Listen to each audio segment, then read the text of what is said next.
evolving. As continents shift and clash, volcanoes erupt, and glaciers grow and recede. The Earth's crust is carved in numerous and fascinating ways, leaving a trail of geological mysteries behind.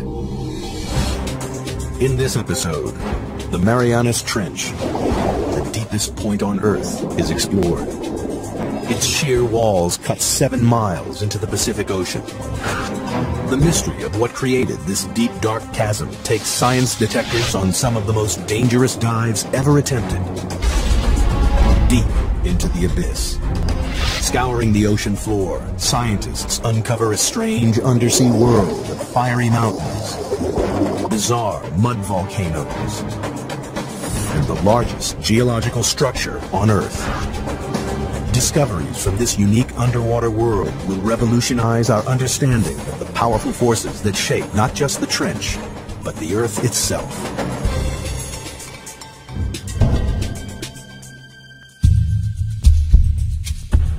Hidden deep beneath the waves of the Western Pacific lies the Marianas Trench, the deepest point of all the oceans.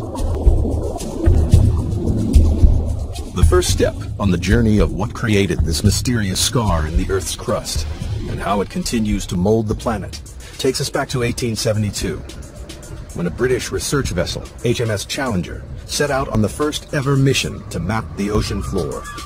Throughout most of recorded history, men had just assumed that beyond a certain level the sea was pretty flat, pretty dead, fairly lifeless. They weren't expecting to find anything very interesting. For 4 years, the Challenger crisscrossed the oceans, covering 70,000 miles, a third of the distance to the moon. The crew plumbed the depths every 140 miles, using a total of 249 miles of rope and hundreds of pounds of lead weight. It was tedious, backbreaking work, but at the time it was the only way to measure the depth of the ocean floor.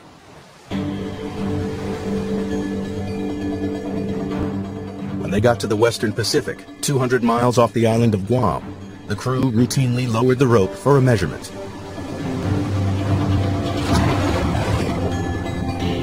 But the weight kept on dropping and dropping.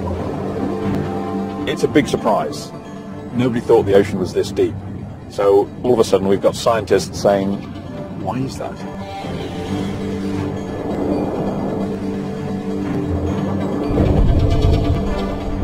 Eventually, the weight struck the bottom at 4,475 fathoms, nearly 5 miles beneath the ocean's surface. The scientists will be going, wow, we found something, and what does it mean? Is it a little hole? Is it a big hole? What kind of feature is it down there? There's a whole lot of questions you get when you find this one spectacular reading. The Challenger expedition marked the birth of modern oceanography and provided the first crude map of the ocean floor. It showed how the ocean floor gently slopes away from the land and then plummets thousands of feet into vast flat plains. But the Western Pacific is different. It drops off again into the 5-mile deep hole, a hole that blew right out of the water the long-held belief that the sea floor was flat and featureless. And it spawned a mystery, because nobody could understand how this strange underwater feature came about. It would be 75 years before any answers emerged. It took a revolutionary new technology, sonar, to push the investigation forward to the next crucial stage.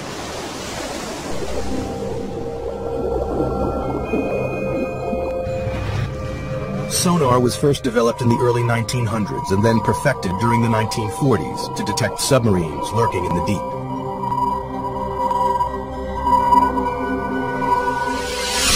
The system works by pumping sound waves through the water.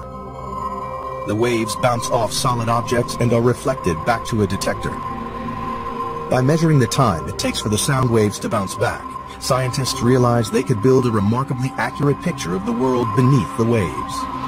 The world's major navies spend a lot of time and effort developing submarine hunting technology. Then the hydrographers discover that you can use this to chart the bottom of the sea, and it's an awful lot cheaper and easier than using large numbers of sailors pulling on ropes.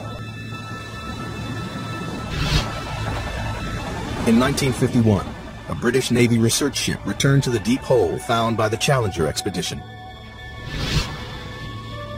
But this time, they were armed with sophisticated new sonar equipment. And the results were amazing. Detailed sonar maps revealed that the deep hole in the Pacific Ocean floor isn't a hole at all, but part of a massive trench, 30 times deeper than the Empire State Building is high. It runs twice the length of California, 1,500 miles from the southeast of Guam to the northwest of the Mariana Islands. People were probably astounded by what they were seeing because clearly the ocean floor had enormous changes in relief, was very mountainous in some places, had great deeps in other places.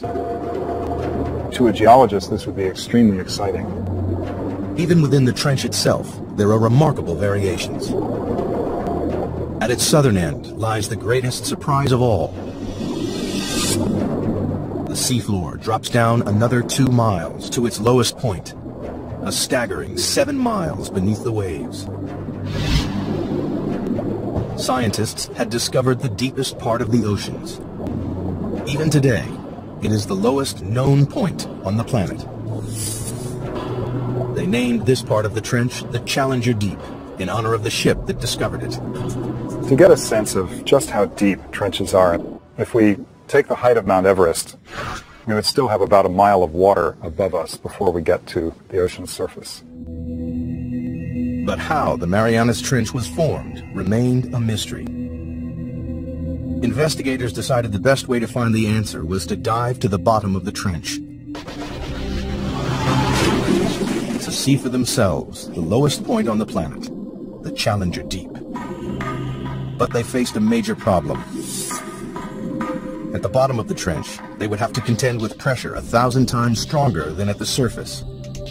That's the equivalent of being squeezed on all sides by the weight of 50 jumbo jets. To demonstrate the effects of such pressure, scientists use a dummy head. Today what we're going to do is actually put one of these styrofoam wig heads in the pressure chamber and expose it to the pressure we would see in the Marianas Trench. That's about 16,000 psi.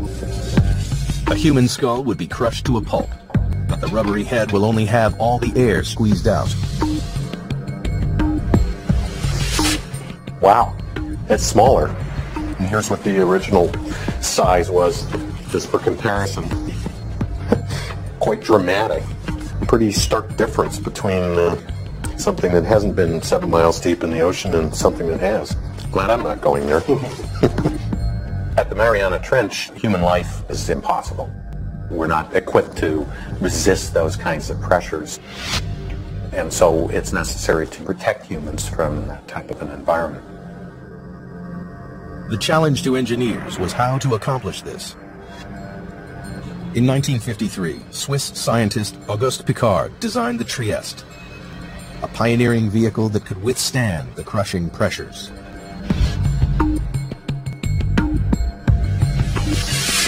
The submersible was dominated by a 50-foot-long hull, filled with light aviation gasoline and lead weights to control buoyancy. Slung underneath it was a tiny 6-foot spherical cabin with 5-inch thick steel walls.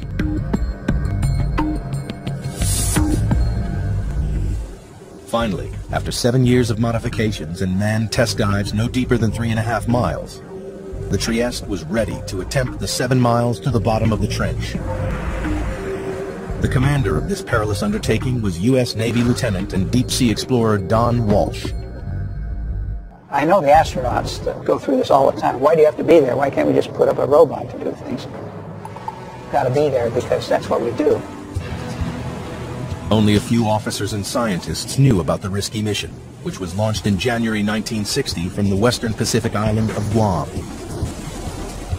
Guam, in those days, was kind of a backwater. It was just right for us because we were trying to do this project sort of out of sight because we weren't too sure it was going to work. The Navy just didn't want to be embarrassed by a failed science spectacular. Accompanying Walsh was the son of the Trieste designer, engineer and oceanographer Jacques Piccard. two men would spend the next 9 hours squeezed inside the cramped sphere. And we had 20 cubic feet of space inside. That's about the same as a household refrigerator. And the temperature was almost that cold inside. It was a drama. The story of how the Marianas Trench came to be is beginning to take shape. In 1874, British surveyors were the first to discover a 5-mile deep hole in the ocean. 75 years later, sonar mapping revealed the hole to be a vast 1,500-mile-long trench, with the deepest part 7 miles beneath the surface waves of the Pacific. To gather further evidence, 2 courageous men were about to undertake the most dangerous dive in history. They would venture into the abyss and go to the bottom of the Marianas Trench. The Marianas Trench is one of the most remote, inhospitable places on Earth. In January 1960, 2 deep-sea explorers, Don Walsh and Jacques Piccard, plunged into its depths on board the submersible, the Trieste.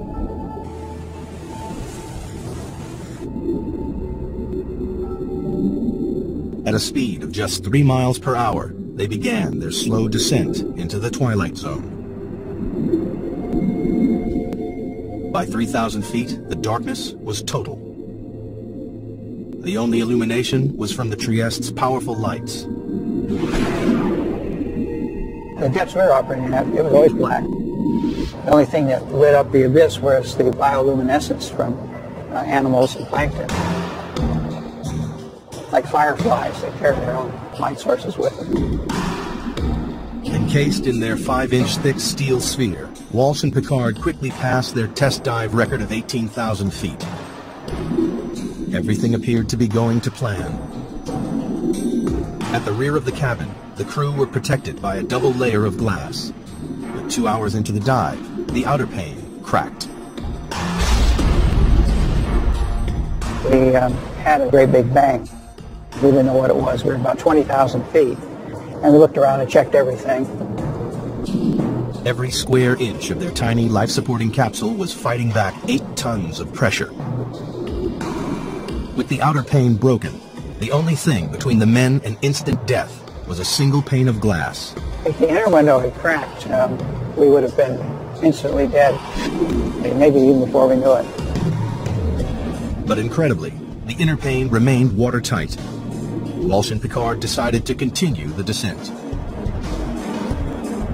After a tense, claustrophobic 4 hours and 48 minutes, they approached the bottom of the trench, only to be startled by movement on the sea floor. Just before we landed, we saw a flatfish, about 1 foot long, and that's a bottom-dwelling fish, so if you see one, there are others.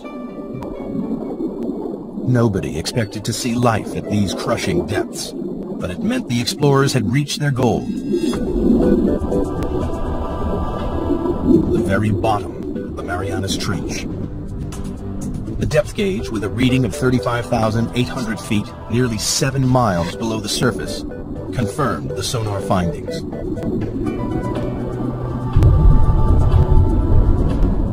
Squeezed inside their bubble of breathable air, the 2 explorers were closer to the Earth's center than man had ever been.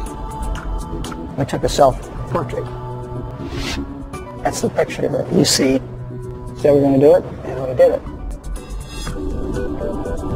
But there was work to be done. Walsh and Piccard wanted to make detailed observations of the enormous trench. Unfortunately, the Trieste stirred up a cloud of fine, powdery sediment from the sea floor that obscured their view. It's like being in a bowl of milk at that point. So, realizing we weren't going to see anything, we decided to go on back up to the surface. Off the island of Guam, the Trieste surfaces after a descent into the Marianas Trench.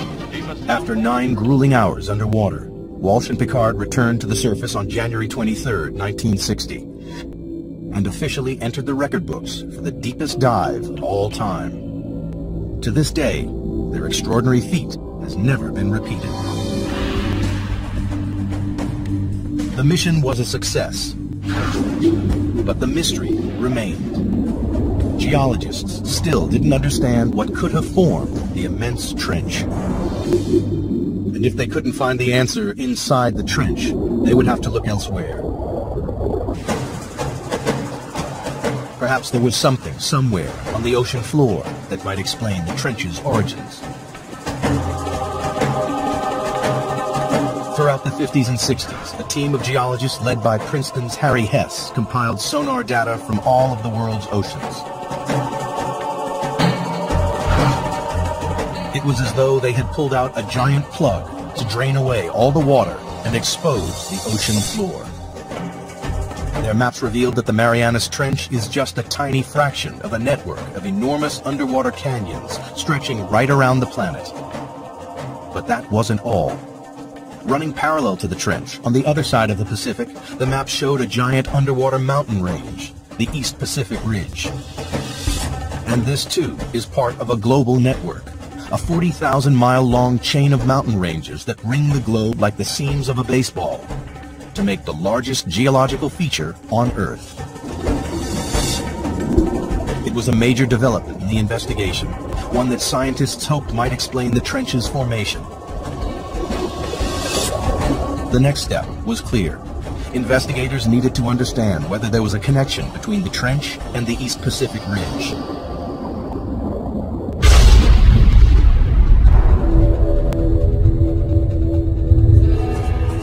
The breakthrough came from the unlikeliest of sources. During the Cold War, the U.S. built a vast network of underground seismometers to pick up atomic bomb testing around the world. Inadvertently, the seismometers also detected naturally occurring earthquakes. When geologists plotted these on a map, a pattern emerged. The earthquakes were clustered along the ocean's ridges and trenches. It was a discovery that transformed our understanding of the Earth. Geologists realized the friction that causes earthquakes comes from movements that must be occurring deep beneath the ridges and trenches. With this great investment in seismology, it became possible to locate very precisely where earthquakes had occurred. And it was these things, the precise location, the depth, and the motion, that really gave the outlines of plate tectonics. It was the birth of an extraordinary new theory. The solid layer of rock, the crust on which the land and ocean sits, is broken up into a series of vast slabs that geologists call tectonic plates. It's these plates that are moving, grinding past each other, and triggering earthquakes. The underwater ridges and trenches sit on the boundaries between tectonic plates. The East Pacific Ridge and the Marianas Trench lie on opposite edges of the Pacific Plate. The journey to discover what formed the Marianas Trench is accumulating additional evidence. The Trieste dived to the bottom of the trench and confirmed that it is the deepest point on the planet. Sonar maps then revealed the East Pacific Ocean ridge running parallel to the trench. To solve the mystery of the Marianas Trench, investigators needed to find out exactly what was happening at the East Pacific Ridge. And that meant exploring these vast mountains, 8,000 feet underwater.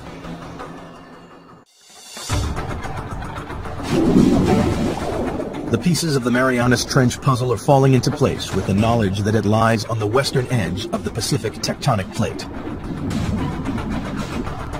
On the opposite side of the plate lies the East Pacific Ocean Ridge, part of an enormous chain of underwater mountain ranges that ring the globe to create the largest geological feature on Earth. Scientists had a hunch that this colossal ridge might help explain how the trench was formed. And they found a major clue halfway round the globe, where the ridge passed beneath the middle of the Atlantic Ocean. During the Cold War, the U.S. Navy developed a new technique to spot Soviet submarines.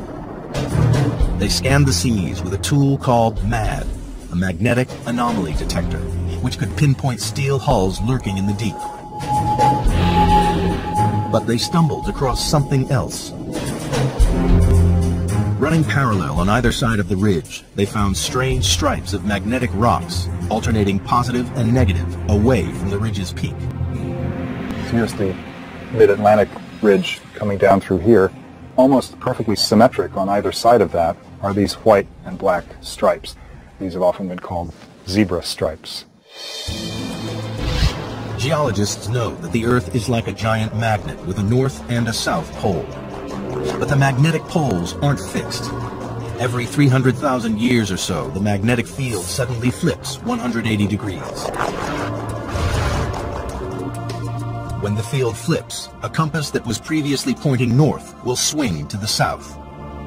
This reversing of the Earth's magnetic field is a very interesting and exciting but very puzzling phenomenon for geophysicists to explain. Scientists think this reversal explains the stripes either side of the ocean ridge. In the 1960s, geologists discovered that molten volcanic rock, known as magma, swelled up from deep underground to create the ridges in the Atlantic and Pacific. As magma wells up between the tectonic plates, it pushes the seafloor up and forms the colossal mid-ocean ridge thousands of feet high. When the rock is hot and molten, its magnetic minerals line up with the north-south direction of the Earth's magnetic field. As the magma cools, the minerals are locked in position.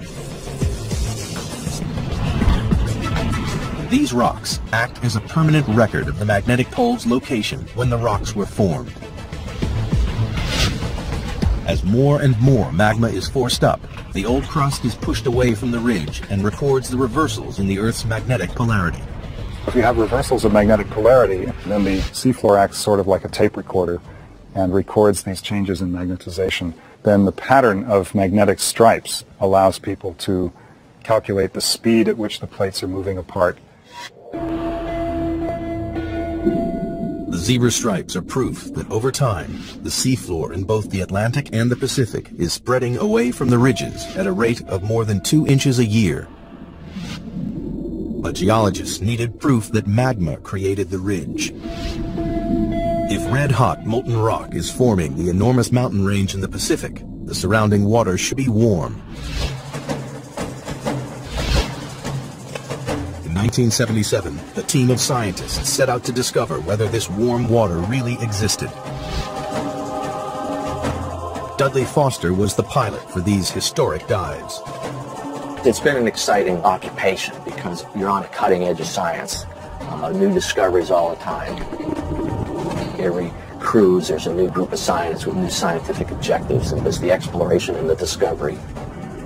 And that's really what puts the thrill in the job.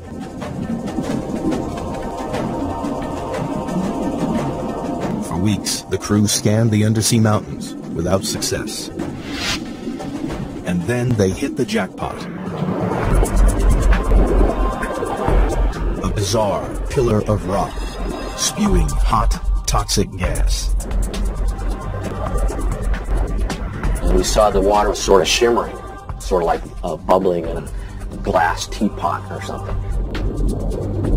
We stuck the temperature probe in there and measured 38, 39 degrees Fahrenheit, which was really amazing because the ocean's a huge heat sink. So to see something warm like that was kind of startling. In these pillars of rock, the expedition had found the heat from the magma surging up from deep inside the Earth. It wasn't warming the water evenly along the ridge. It was channeled up through strange hydrothermal vents. When you make these discoveries, you don't know how significant they are. The true significance of them maybe takes several years to appreciate. And this was one of those times. For the investigation into the Marianas Trench, these vents are a decisive piece of evidence. They confirm that magma is continually creating new crust at the Pacific Ocean ridge. And magnetic zebra stripes prove that old crust is pushed away from the ridge towards the other side of the Pacific Plate, towards the Marianas Trench. But this presents scientists with a puzzle. If new crust is being created at the ocean ridge, and the Earth isn't expanding, then the old crust must be disappearing somewhere else. The reason that there's not getting bigger with seafloor spreading is because the same amount of seafloor is being destroyed in the Pacific. Something in the Pacific Ocean is devouring the seafloor, and all the evidence points to the Marianas Trench. In the hunt to discover what formed the Marianas Trench, scientists now know crust created at the ocean ridge is being devoured somewhere and by something in the Pacific Ocean. They suspect the Marianas Trench is involved. But the proof would come not from the trench, but from these. The Mariana Islands, a chain of volcanoes that break through the ocean surface 200 miles west of the trench. Scientists noticed the island chain mirrors the trench's exact shape. This led them to think the trench was responsible for the island's creation. If you see pictures of the Marianas Trench, it's curved, and the line of volcanoes that it generates is curved exactly parallel to it. Geologists believe that the trench formed the volcanoes via a process called subduction. Subduction occurs where two tectonic plates collide. As they grind past each other, the heavier plate is pushed beneath the lighter plate. The descending plate is forced down into the Earth's intensely hot interior called the mantle. It takes with it water and sediment built up over millions of years. Volcanoes form above subduction zones not because the Earth is hotter there, but because this is where we're taking the water that once was in the ocean. It's taken into the mantle and gets sweated out, causes the mantle to melt, and this magma is what then rises and erupts explosively out these volcanoes.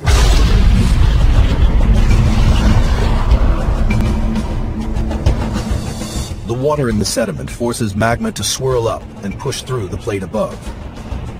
And when it breaks the surface, it creates volcanoes, like the volcanoes that form the Mariana Islands.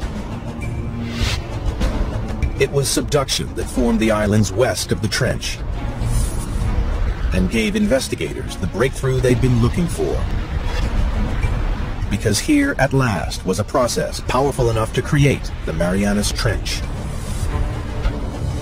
As the descending plate dives down, it digs into the mantle. Here, the colliding plates form a trench, a giant crease in the ocean floor. It seemed that scientists had finally explained how the trench was formed. There was just one problem, a very large problem. Around the world, subduction zones cause violent earthquakes and catastrophic tsunamis. We know subduction is happening because of the active earthquakes, and these are the most devastating earthquakes. This is the earthquake that generated the tsunami in Sumatra. Also, the other very large earthquakes in Alaska and Chile. But the Marianas Trench, the deepest subduction zone in the world, hasn't caused a devastating earthquake since records began in the 17th century. Investigators needed to know why. That's the $60,000 question. They hoped the trench's shallower western edge might provide the answer.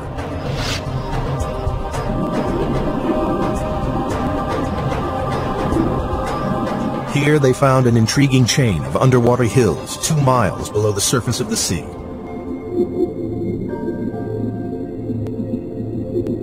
Engineers drilled down into the hills and collected core samples.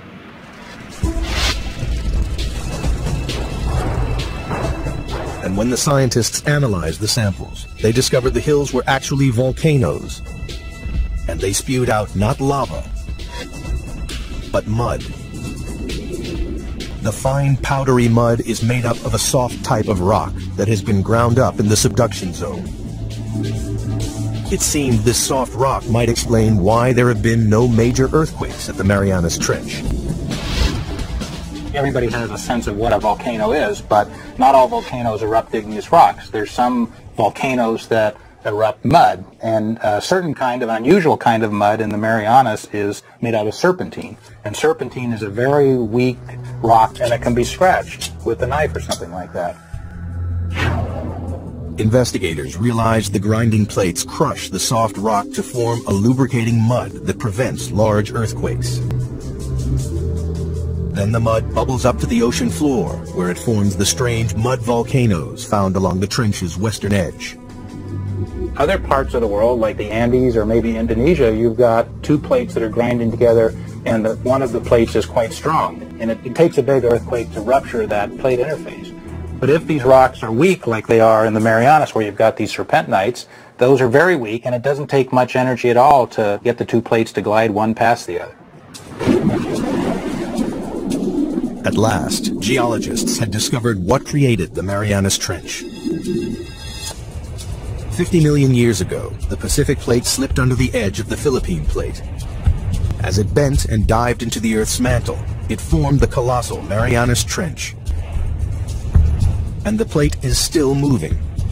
Like a giant conveyor belt, the Earth's crust travels slowly across the Pacific Plate, from its birthplace in the East Pacific Ridge to its graveyard 10,000 miles away in the Marianas Trench. Today, the Pacific Plate's movement can be tracked in real time.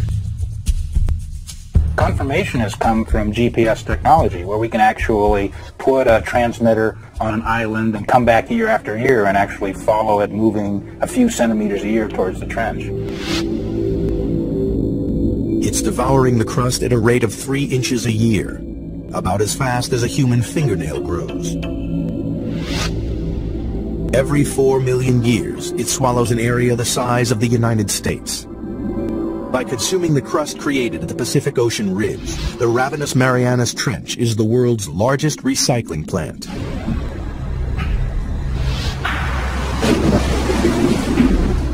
But there was one remaining and major piece of the puzzle to find. Scientists still didn't know why it is the deepest trench on Earth. They suspected the age of the seafloor at the bottom of the trench may provide the answer. It turns out there's a really strong relationship between the age of the seafloor and its depth in the water. In 1999, a team of deep-sea drillers returned to the trench to collect core samples. One great thing about drilling this ocean crust is we actually got pieces of it.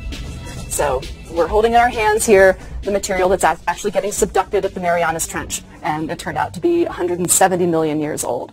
So we can say with confidence that's the oldest ocean floor before it's getting swallowed up in the mantle at the trench. But why is this piece of rock the oldest on the ocean floor? The seafloor at the Marianas Trench is so old because it's been so long since it was born. So it was born in the equivalent of the Eastern Pacific today, and it's just been going on longer than any other place in the oceans before it's been subducted. The Pacific Plate is the planet's largest tectonic plate, covering an area 11 times the size of the United States. When crust bubbled up at the ridge 170 million years ago, it was light and buoyant. But as it traveled 10,000 miles across the plate, it cooled and became compact and dense. Over millions of years, the dense crust got heavier and began to sink into the mantle below.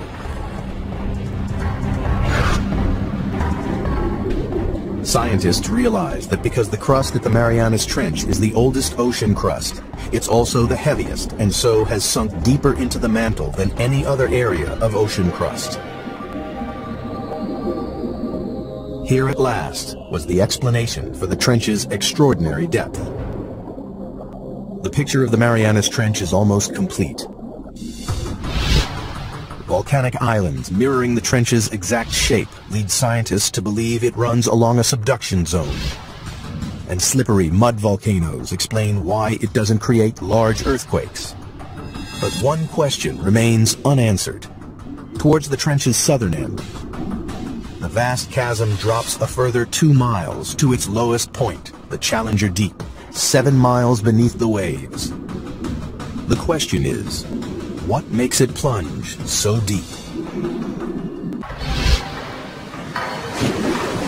The investigation into the Marianas Trench has one final puzzle to solve.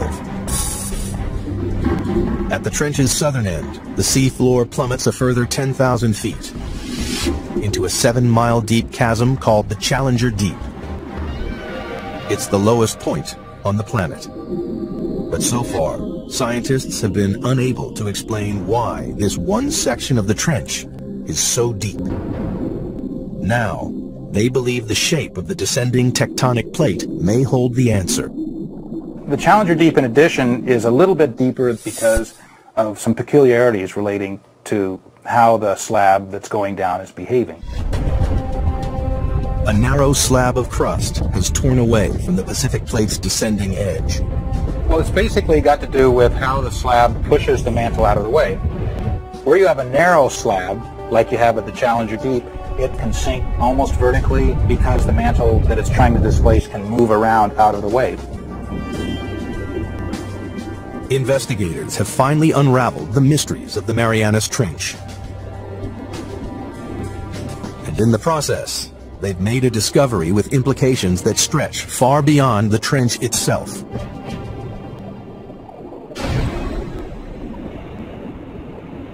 Studying the ocean ridges led geologists to believe that magma welling up at the ridges was pushing the plates apart. But the exploration of the Marianas Trench has changed this idea forever. People used to think that maybe the magma would kind of push the plates apart, and that idea is largely discounted now. As the ocean crust travels from the Pacific Ocean ridge to the trench, it changes from a buoyant, red-hot magma into a colder, denser, and heavier crust. The plate's leading edge becomes so heavy that it drags the rest of the plate along behind it. The heavy cold plates at the trenches are sinking down into the mantle and pulling the plates apart at the ridges, and the magma just passively fills in the gaps. The investigation into the Marianas Trench has revolutionized our understanding of how the Earth's plates move. We now know a worldwide network of subduction zones drag tectonic plates around the globe, powering the movement of continents over millions of years, and moving the very Earth we stand on. The plates that are moving fastest on the Earth are the ones that have all the trenches. The Pacific Plate is the fastest moving of the 9 major plates on the planet because it is surrounded by dozens of destructive trenches like the Marianas. They are consuming the ocean crust faster than the ocean ridge can produce it. Over millions of years, the Pacific Plate will shrink until sometime in the distant future, the largest ocean on Earth will disappear. Australia will crash into the United States, reshaping our planet. Perhaps one day, downtown Seattle will compete for real estate with a suburb of Sydney, Australia. And all because of subduction zones like the Marianas Trench.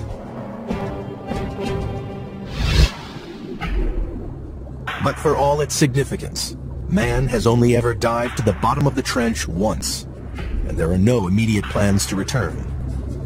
Imagine asking someone, what is the flora and fauna of California, and saying that someone spent 10 minutes there, picked up 2 ants, come back, and said they've sampled California. That's probably how well we know the Marianas Trench. To date, less than 5% of the world's oceans have been explored. But only by returning to the ocean's very deepest reaches will we fully comprehend the incredible forces that recycle and rebuild our world.